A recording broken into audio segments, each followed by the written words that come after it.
Menghadapi pukulan marah Zhu Yuanji, Qi Heng sedikit mengangkat sudut mulutnya, matanya penuh dengan penghinaan. Sejak dia menerobos alam kesengsaraan dan mencapai alam Mahayana, dia telah meremehkan para biksu alam kesengsaraan ini. Tepat setelah Zhu Yuanji berada di dekatnya, Qi Heng meninju, dan bahkan ada bekas api di pukulan ini. Tampaknya Qi Heng menerima beberapa ajaran dari Ningxi, dan justru karena itulah dia mampu menerobos ke alam Mahayana. Ledakan, kedua tinju itu bertabrakan, dan suara yang mengguncang dunia langsung terdengar. Seluruh kota Zujia berguncang untuk beberapa saat, dan kemudian semua orang melihat sesosok tubuh jatuh dengan cepat dari udara. Itu adalah Zhu Yuanji. Dada Zhu Yuanji terbakar parah, dan darah masih muncrat dari mulutnya. Ketika Zhu Yuanji jatuh ke tanah, sebuah lubang setinggi lebih dari 10 meter digali dari seluruh tanah. Ayah, Tuan Sekretaris, Zhu Qingyue bergegas mendekat. Orang-orang dari kota Zujia juga berkumpul. Ketika Zhu Qingyue membawa Zhu Yuanji keluar dari lubang, Zhu Yuanji hanya memiliki satu nafas tersisa. Wajahnya sangat pucat dan energinya seperti jaring laba-laba. Semua orang di kota Zujia memandang Qi Heng dengan marah. Tapi Qi Heng memandang semua orang dengan ekspresi acuh tak acuh. Jika ada di antara Anda yang tidak yakin, Anda pasti dapat mengambil tindakan terhadap saya. Bunuh dia. Seseorang meledak marah dan menuju ke arah Qi Heng. Kemudian lebih banyak orang dari kota Zujia mengambil tindakan terhadap Qi Heng. Ketika dua pengikut di belakang Qi Heng melihat ini, mereka langsung berdiri di depan Qi Heng. Qi Heng melambaikan tangannya, kalian mundur, mereka hanya sekumpulan sampah. Saya bisa mengusir mereka dengan lambaian tangan saya. Menghadapi semua orang di kota Zujia, nyala api muncul di telapak tangan Qi Heng, dan kemudian aura di tubuhnya terus melonjak. Nyala api semakin membesar, dan kemudian dengan tembakan telapak tangan, nyala api menuju ke arah penduduk kota Zujia seperti ular berbisa. Ah! Bakar aku sampai mati. Membantu. Saat semua orang Tuan Chen. Zhu Qingyue berteriak keras, dan melihat sosok Chen Ping mendekat dari kejauhan. Semua orang di kota Zujia sangat gembira saat melihat penolong tersebut. Qi Heng mengerutkan kening dan melihat ke arah Chen Ping yang datang dari kejauhan. Dia tidak menyangka seseorang akan membuat salib. Tapi ketika Chen Ping mendekat, Qi Heng langsung tertawa. Seorang biksu tingkat ketujuh di alam kesengsaraan ada di sini untuk berpura-pura menjadi serigala berekor besar. Dan semua orang di kota Zujia langsung kehilangan kegembiraan setelah melihat keadaan Chen Ping. Kekuatan seperti ini tidak bisa menyelamatkan mereka sama sekali. Tapi hanya Zhu Qingyue yang masih sedikit gemetar, menatap Chen Ping dengan penuh semangat. Meskipun Chen Ping hanya berada di alam kesengsaraan tingkat ketujuh, kekuatan sebenarnya cukup mengesankan. Zhu Qingyue mengetahuinya. Nak, kamu hanyalah biksu kelas 7 di alam kesengsaraan, dan kamu berani ikut bersenang-senang. Apakah kamu mencari kematian? Qi Heng memandang Chen Ping dan berkata dengan nada meremehkan. Chen Ping mengabaikannya, tapi menatap Zhu Qingyue dan berkata, apakah kamu baik-baik saja? Zhu Qingyue adalah pacar Xiao Feng. Bagaimanapun, dinasti Xiao memperlakukan Chen Ping dengan baik, jadi Chen Ping harus melindungi Zhu Qingyue. Tuan Chen, saya baik-baik saja. Zhu Qingyue menggelengkan kepalanya. Melihat Zhu Qingyue baik-baik saja, Chen Ping mengalihkan perhatiannya ke Qi Heng. Ketika Qi Heng melihat Chen Ping, seorang biksu muda, mengabaikannya, dia langsung menjadi marah. Tidak bisakah kamu mendengarku? Jika kamu tidak ingin mati, menjauhlah dariku. Apakah kamu ingin ikut campur dalam urusanku? Aku tidak peduli kebajikan macam apa kamu. Qi Heng mendengus dingin. Sampah. Chen Ping baru saja mengatakan sampah. Sebelum Qi Heng bisa mengatakan apapun, cahaya keemasan melintas di matanya. Kepala Qi Heng terlempar tinggi, lalu dengan cepat jatuh ke tanah, lalu berguling ke kaki Zhu Qingyue. Kemudian tubuh tanpa kepala Qi Heng jatuh dengan cepat dan jatuh ke tanah, tertutup debu.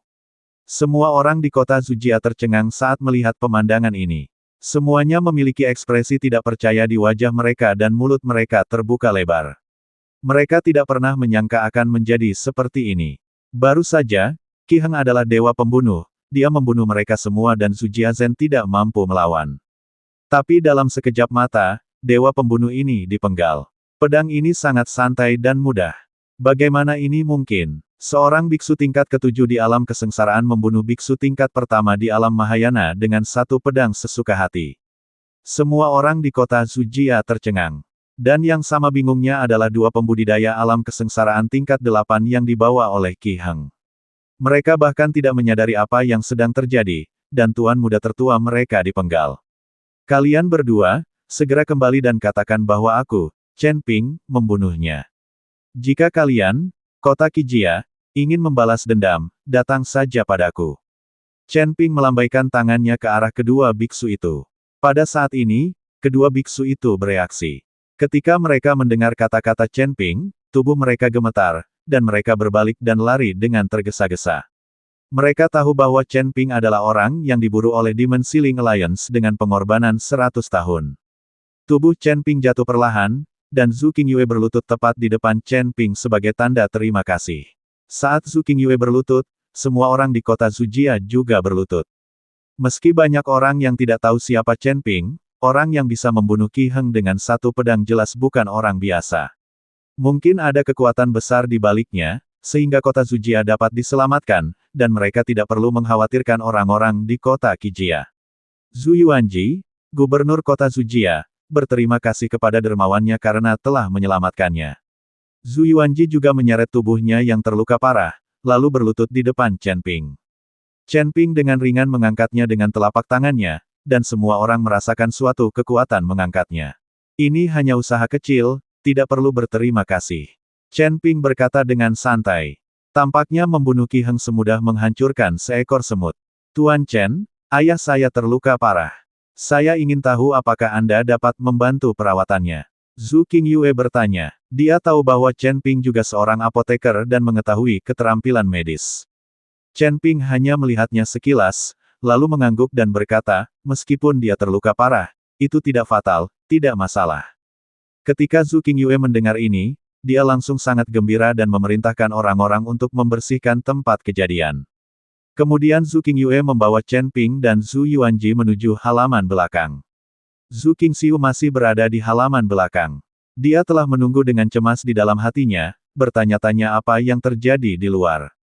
Ketika dia melihat Chen Ping mengikuti Zhu Qingyue dan mendukung ayahnya saat dia masuk, kekhawatirannya langsung hilang.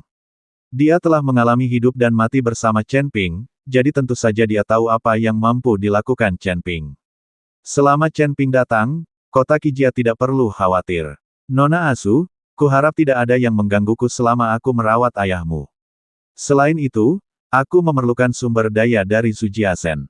Chen Ping berkata pada Zhu Qingyue. Meskipun Chen Ping sendiri memiliki banyak sumber daya, hampir semuanya habis dalam pertempuran sengit dengan Ningxi. Formasi penekan iblis menghabiskan banyak sumber daya. Selain itu, tubuh Chen Ping sendiri menghabiskan banyak energi dan perlu diisi ulang secara perlahan. Namun jika tidak ada sumber daya, dengan apa kita dapat melengkapinya? Karena saya membantu Zujiazen kali ini, sudah sepantasnya Zujiazen menyediakan sejumlah sumber daya.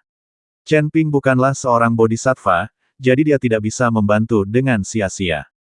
Jangan khawatir, Tuan Chen, saya akan mengumpulkan semua sumber daya di kota Zujia untuk digunakan Tuan Chen.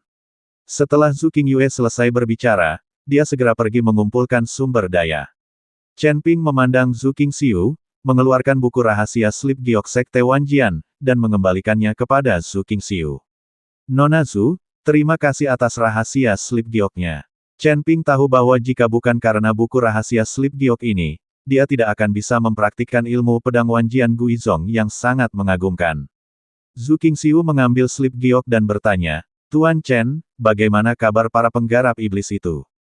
Aku membunuh sebagian besar dari mereka. Hanya satu yang lolos. Itu bukan masalah besar. Tubuhmu sangat menderita akibat pertempuran ini, dan kamu perlu istirahat sebentar, jadi jangan berlarian. Chen Ping berkata pada Zhu Qingxiu. Oke, Zhu Qingxiu mengangguk, tapi ada sedikit keraguan di matanya. Ada apa denganmu? Ada yang ingin kamu katakan? Chen Ping melihat Zhu Qingxiu seperti itu, jadi dia bertanya.